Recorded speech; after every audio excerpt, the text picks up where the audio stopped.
Good evening दोस्तों, नमस्कार। बीबी sir UK channel एक बार आपका स्वागत करता है। अगर आप कठिनाई से जूझ रहे हैं तो एक बात याद रखिए दोस्तों, सितारे कभी बिना अंधेरे के नहीं चमकते हैं। ठीक उसी प्रकार दोस्तों, आप भी अपनी मंजिल में एक दिन ज़रूर चमकेंगे। सबसे टॉप में आप दोस्तों का नाम ज़रूर आएगा, बट थोड़ा सा कठिनाई का सफ़र ज़रूर है। तो आइए भी स्टार्ट करते हैं। Uttarakhand topic number British Garhwal हम देख रहे हैं और एपिसोड नंबर है मेरा ये चौथा। देखिएगा, ब्रिटिश कुमाऊं गढ़वाल से हमेशा एग्जाम में आजकल सवाल पूछ रहा है, खास करके SSC आयोग। कम से कम 2-3 सवाल यहाँ से बनते हैं। मेरे जो भी मित्र मेरे से नोट्स ले गए हैं, कृपया मैं उनसे कहना चाहूँगा 2 वर्ड कि आप मेरे लेक्चर को फॉलो करिए। आपके सामने हाइलाइटर होना चाहिए, एक आपके सामने नोट्स होना चाहिए और आपके सामने एक पेंसिल होना चाहिए। नोट्स तभी समझ में आएंगे दोस्तों, किसी भी टीचर का, आप जिस टीचर को भी आप फॉलो करते हैं तो उनके लेक्चर को फॉलो तभी करिए जब उनके नोट्स आपके पास हो। तो ज़्यादा नहीं कहूँगा दोस्तों, जिसके पास नोट्स है वो ऑनलाइन पढ़ते रहिए, ऑफलाइन पढ़ते रहिए। तो आज मेरा ये एपिसोड नंबर चौथा होगा, ब्रिटिश कुमाऊं गढ़वाल। देखिएगा, परसों बैटरी जाने के कारण अचानक से मैं इस पार्ट्स को पूरा नहीं कर पाया था। पार्ट था आपका वन नीति, मैं पढ़ा रहा था तो जंगलात वन नीति, जिसमें मैं पहुंचा था 1911 और 1917 तक जंगलात बंदोबस्त सर्वाधिक विवाद रहा। विवाद रहने के पीछे कारण था कि जो उत्तराखंड के आम नागरिक हैं, इनके नॉर्मल राइट को क्या कर दिए थे, बंद कर दिए थे जंगलों से संबंधित। अब नॉर्मल राइट जहाँ पे चारा और जंगल से जो भी घास फूस लाते थे, अपने जानवरों को जंगलों में चराने के लिए जाते थे, ये तमाम तरीके से छोटे मोटे जो जंगल से आप मूलभूत आवश्यकताएं पूर्ण करते हैं, उस नॉर्मल राइट को ब्रिटिशों ने बंद कर दिया था। देखिए, इसके बाद नैनीताल में फॉरेस्ट कॉन्फ्रेंस हुआ था 1833। एग्जाम की पॉइंट था, यूपी के पहले फॉरेस्ट कंजर्वेशन बनने वाले व्यक्ति हैं पियर्सन 1868 में बने थे। ये पॉइंट आपको याद रखना है दोस्तों। और रेमजे ने तराई भाबर से संबंधित तराई को उभारने के लिए तराई भाबर गठन किया है 1842 में, जिससे तराई भाबर को उभारने के लिए ये उधम सिंह नगर नैनीताल के क्षेत्र को आगे बढ़ाने के लिए इम्प्रूवमेंट फंड की स्थापना की थी 42 में। 1868 में जंगलों को संरक्षित किया गया था कुमाऊं के अंतर्गत। अब देखिए, 1903 में जो उत्तराखंड में वन नीति चली थी, इसको 2 भागों में बांटा गया था, बंद और खुले वन की नीति। और 1911 को जंगलात बंदोबस्त जो विवादित रहा, अंग्रेजों ने 2 व्यक्तियों को यहाँ, 2 अधिकारियों को यहाँ भेजा था, जिनमें एक का नाम था स्टीफी और एक का नाम था नेल्सन। इनको कहा गया कि आप लोग जाइए, तो आखिर ये लोग इतना विवाद क्यों कर रहे हैं, उत्तराखंड में जंगलों से संबंधित विवाद क्यों हो रहे हैं। तभी स्टीफी और नेल्सन को यहाँ भेजा गया था दोस्तों। नैनीताल, पौड़ी गढ़वाल, अल्मोड़ा, इन क्षेत्रों में वन पंचायत का गठन हुआ था 1930। यूके SSC ने कई बार सवाल पूछा है दोस्तों, इसलिए आपको ये इंपॉर्टेंट लगाना है। नैनीताल, पौड़ी और अल्मोड़ा में वन पंचायत का गठन हुआ था 1930। और इसी दौरान हमारे एक कवि हुए, सबसे पुराने कविता कवि गोरदा ने वृक्षन को बिलाप नाम की एक कविता लिखी थी 1930 और 31 के समय पे। ये जंगल से संबंधित था, इसलिए इम्पोर्टेंट है। नैनीताल के जंगलों को संरक्षित किया गया था 1869 में, बट सेंटे आपको याद रखना है। रानीखेत के जंगलों को 1873 में संरक्षित किया गया था। भारतीय वानिकी का पिता, जिसे पहली बार भारत का वन महानिरीक्षक बना करके भेजा गया था, ड्रिटिश बेंडिस, इसके बारे में मैं पहले भी डिटेल से पढ़ा चुका हूँ इनके बारे में। ठीक है दोस्तों, भले ही फिर भी मैं भूगोल में चर्चा करूँगा इनके बारे में। और जो बी डी पांडे, इन्होंने 1918 में एक पत्रिका छापी थी, शक्ति पत्रिका। कौन सी पत्रिका दोस्तों? जन्माष्टमी के दिन ये पत्रिका, विजयदशमी के दिन ये पत्रिका रिलीज होती है। 1918 में शक्ति नामक पत्रिका रिलीज होती है अल्मोड़ा से। इन्होंने इस पत्रिका में छापा था कि ब्रिटिश नीति में सरकार की इच्छा की सत्यता परखना नामुमकिन है दोस्तों। इन्होंने इस तरीके से एक लेख लिखा था बी डी पांडे ने शक्ति पत्रिका में। तो दोस्तों, आज का टॉपिक है मेरा यहाँ से आगे ब्रिटिश काल में जल नीति, उद्यान विभाग और सिंचाई व्यवस्था, ये आज का टॉपिक होगा, बहुत इंपॉर्टेंट है। देखिए, जब असिस्टेंट कमिश्नर था रेमजे साहब, कौन? रेमजे साहब, तो 1842 में घराटों पर टैक्स लगाया गया। बहुत इंपॉर्टेंट क्वेश्चन है, वेरी इंपॉर्टेंट। तो 1842 में घराटों पर टैक्स लगाया गया था। अब आप कहेंगे कि सर ये घराट क्या होता है? देखिएगा, प्राचीन काल में हमारे जो पर्वतीय क्षेत्र के लोग थे बच्चों, और अभी भी है पर्वतीय क्षेत्र के लोग, अब तो घराटे देखने को मिलता नहीं है। अब बेसिकली क्या देखने को मिलता है दोस्तों? चक्की। जो घराटा होता था बच्चों, ये पानी से चलने वाला होता था, ठीक है, पानी से इसको चलाया जाता था, ठीक। तो कभी समय मिले तो हम इस पर चर्चा जरूर करेंगे।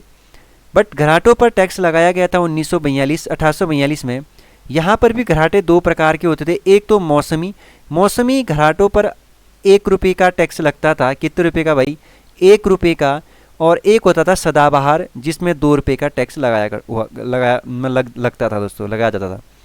ऊपरी गंग नहर का निर्माण 1842 में हुआ था और 1854 में पूरा किया गया। बहुत इंपॉर्टेंट क्वेश्चन है। ऊपरी गंग नहर का निर्माण जो हरिद्वार में हुआ 1842 में शुरू हुआ और 1854 में इसका कार्य पूरा हुआ। इसके जो डिजाइन करता थे प्रोबी कोटले जी, इनके डिजाइन करता है। तो ये भी सवाल कई बार पूछा गया, इंपॉर्टेंट क्वेश्चन है ये, आप बहुत इंपॉर्टेंट लगाएंगे। प्रोबी कोटली ने ऊपरी गंग नहर का डिजाइन तैयार किया था, जिसे आधुनिक उत्तराखंड का भगीरथ कहते हैं। जिसे क्या कहते हैं भाई? आधुनिक उत्तराखंड का भगीरथ कहते हैं। इसको भी आप बहुत इंपॉर्टेंट से हाईलाइट करके लिखेंगे कि आधुनिक उत्तराखंड का भगीरथ किसे कहा जाता है। तो आधुनिक भगीरथ उत्तराखंड का प्रोबी कोटले जी को कहा जाता है। शारदा नहर कार्य बस आपको याद रखने, ब्रिटिश कालीन जल नीति है, इसलिए 1920 में शुरू हुआ था, 1928 में पूर्ण हुआ था। टनकपुर का इलाका है शारदा नहर। 1920 में शुरू हुआ था कार्य, 1928 में पूरा हुआ। जल संसाधनों के नियमितीकरण से संबंधित कुमाऊं जल नियम लागू हुआ। तो कुमाऊं वाटर रूल कब आया था? 1917 में।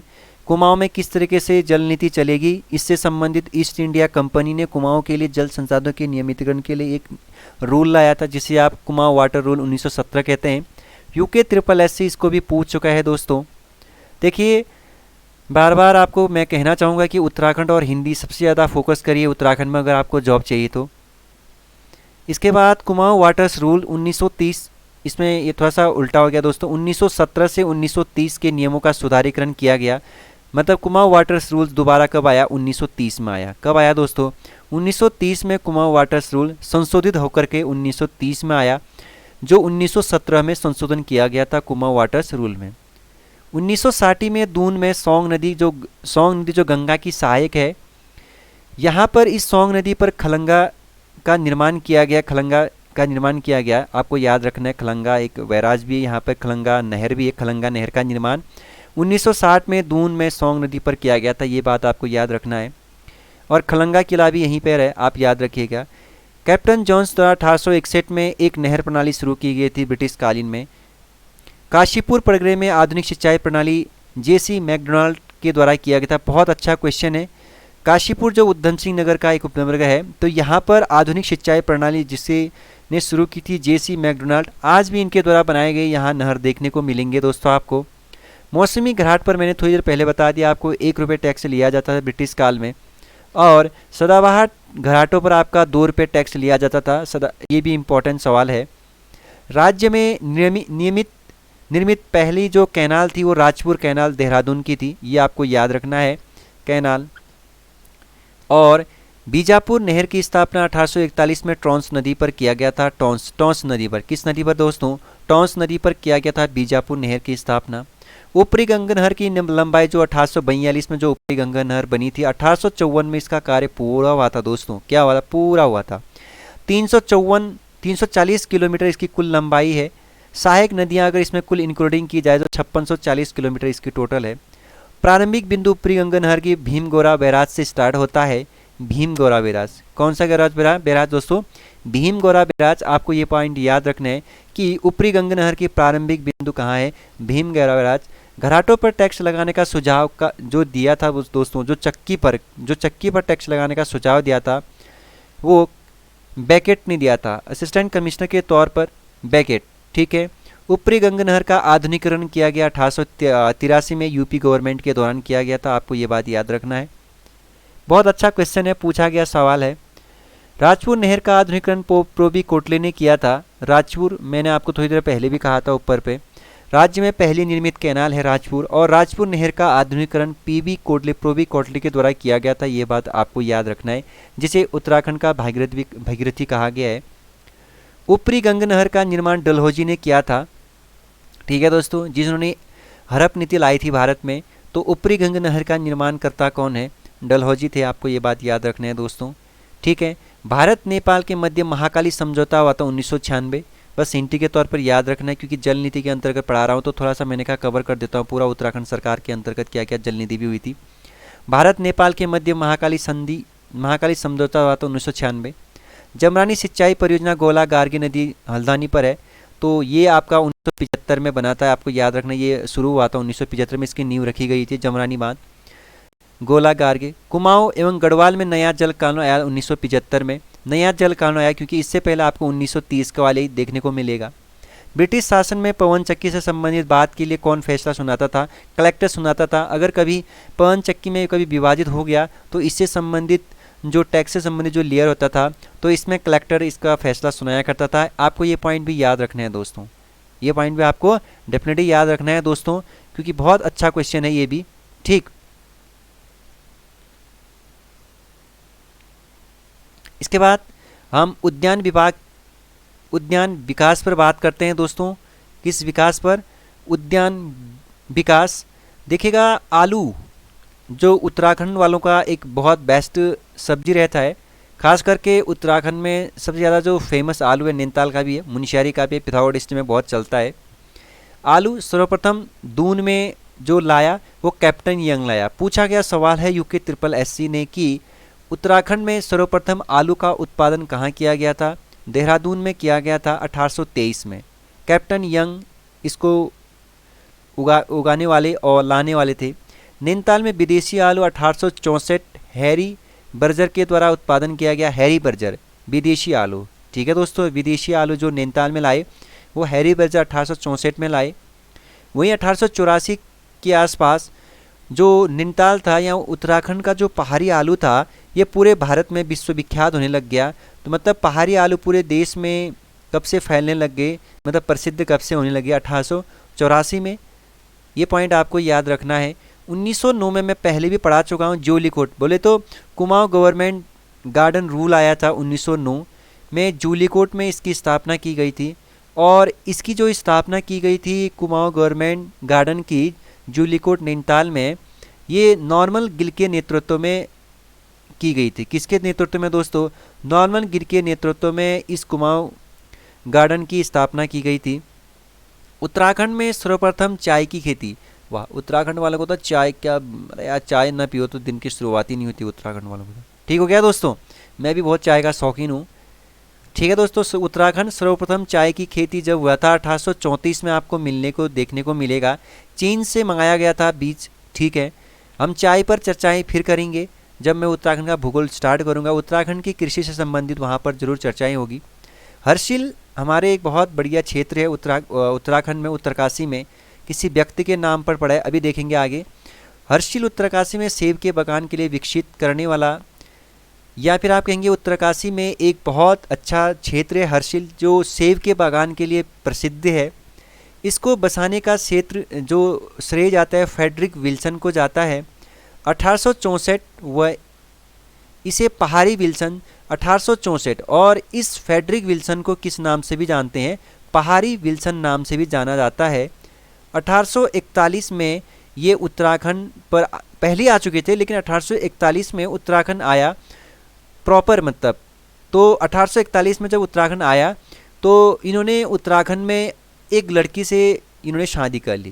कहते हैं कि इसको लव हो गया था, गुलाबी नाम की लड़की से इसने शादी की थी। तो सवाल पूछा गया है कि फ्रेडरिक विल्सन ने किस लड़की से शादी की थी उत्तराखंड में? गुलाबी नाम की लड़की से शादी की थी। फ्रेडरिक विल्सन को भाई उत्तराखंड में सेब विकसित करने का जो श्रेय जाता है इसी व्यक्ति को जाता है। इसे पहाड़ी विल्सन नाम से भी जाना जाता है फ्रेडरिक विल्सन को।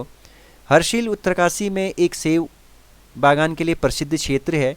1869 में अल्मोड़ा के चौबटिया की स्थापना डब्ल्यू क्रॉ, ठीक है आपको ये बात याद रखना, डब्ल्यू क्रॉ के नेतृत्व में आपका अल्मोड़ा के चौबटिया खान की स्थापना हुई, जिसके सुप्रिटेंडेंट पहले हुए थे डब्ल्यू क्रॉ। वर्तमान में दीनदयाल नाम से इस चौबटिया उद्यान को जाना जाता है। तो 1869 में अल्मोड़ा में चौबटिया उद्यान की स्थापना होती। ये बात बहुत इंपॉर्टेंट है और बहुत अच्छा क्वेश्चन है, आपको ये बात याद रखना पड़ेगा। बहुत इंपॉर्टेंट क्वेश्चन है कि अल्मोड़ा के चौबटिया उद्यान की स्थापना कब हुई थी? 1869 में। और यहाँ के जो पहले सुप्रिटेंडेंट थे वो डब्ल्यू क्रॉ थे। वर्तमान में इस चौबटिया उद्यान